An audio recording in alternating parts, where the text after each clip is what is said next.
राम राम राम राम राम राम राम राम राम नारायण नारायण। संबंध। अब भगवान आगे के 23वें श्लोक में सात्विक कर्म का वर्णन करते हैं।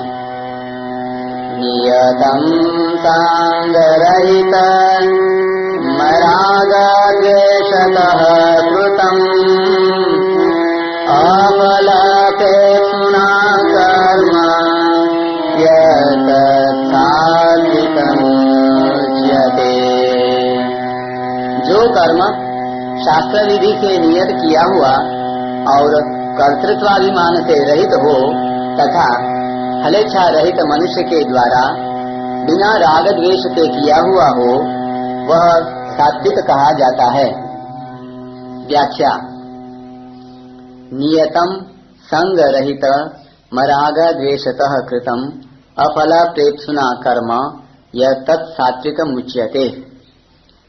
जिस व्यक्ति के लिए वर्ण और आश्रम के अनुसार जिस परिस्थिति में और जिस समय शास्त्रों ने जैसा करने के लिए कहा है, उसके लिए वह कर्म नियत हो जाता है। यहाँ नियतम पद से एक तो कर्मों का स्वरूप बताया है और दूसरे शास्त्र निषिद्ध कर्म का निषेध किया है। संग रहितम पद का तात्पर्य है कि वह नियत कर्म कर्तृत्वाभिमान से रहित होकर किया जाए। कर्तृत्वाभिमान से रहित कहने का भाव है कि जैसे वृक्ष आदि में मूढ़ता होने के कारण उनको कर्तृत्व का भान नहीं होता, पर उनकी भी ऋतु आने पर पत्तों का झड़ना, नए पत्तों का निकलना, शाखा कटने पर घाव का मिल जाना, शाखाओं का बढ़ना, फल फूल का लगना आदि सभी क्रियाएं समष्टि शक्ति के द्वारा अपने आप ही होती हैं। ऐसे ही इन सभी शरीरों का बढ़ना घटना, खाना पीना, चलना फिरना आदि सभी क्रियाएं भी समष्टि शक्ति के द्वारा अपने आप हो रही हैं।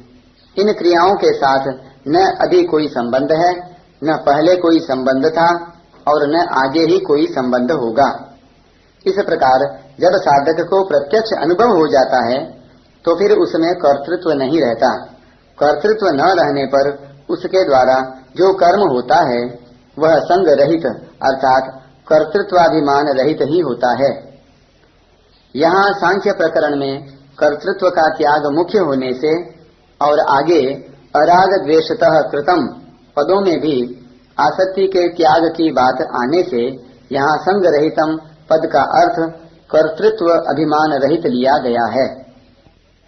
यहाँ संन्यास में यानी सांख्य योग में संग रहितम पद से कर्तृत्व अभिमान से रहित होने की बात आई है और त्याग में यानी कर्मयोग में संगम त्यक्त्वा फलम चैव इन पदों से आसक्ति तथा फलेच्छा से रहित होने की बात आई है।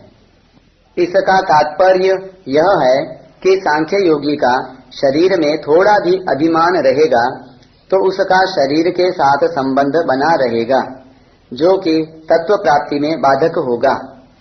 परंतु कर्मयोगी का शरीर में थोड़ा अभिमान रह भी जाएगा तो वह सांख्य योगी की तरह उतना बाधक नहीं होगा। कारण कि कोई भी कर्म अपने लिए न करने से कर्मयोगी का कर्तृत्व अभिमान केवल कर्तव्य पालन के लिए ही होता है। अर्थात वह जिस समय जो कार्य करता है उसी समय उसमें तात्कालिक कर्तृत्व अभिमान रहता है। कार्य का अंत होने पर वह कर्तृत्व अभिमान उसी कार्य में लीन हो जाता है। अराग द्वेषतः कृतम पदों का तात्पर्य है कि राग द्वेष से रहित होकर के कर्म किया जाए, अर्थात कर्म का ग्रहण राग पूर्वक न हो और कर्म का त्याग द्वेष पूर्वक न हो, तथा कर्म करने के जितने साधन हैं, शरीर, इंद्रियां, अंतःकरण आदि हैं, उनमें भी राग द्वेष न हो। अराग द्वेषतः पद से वर्तमान में राग का अभाव बताया है और अफल प्रेप्सुना पद से भविष्य में राग का अभाव बताया है। तात्पर्य यह है कि भविष्य में मिलने वाले फल की इच्छा से रहित मनुष्य के द्वारा कर्म किया जाए, अर्थात क्रिया और पदार्थों से निर्लिप्त रहते हुए असंगता पूर्वक कर्म किया जाए तो वह सात्विक कहा जाता है। इस सात्विक कर्म में सात्विकता तभी तक है जब तक अत्यंत सूक्ष्म रूप से भी प्रकृति के साथ संबंध है। जब प्रकृति से सर्वथा संबंध विच्छेद हो जाता है तब यह कर्म अकर्म हो जाता है।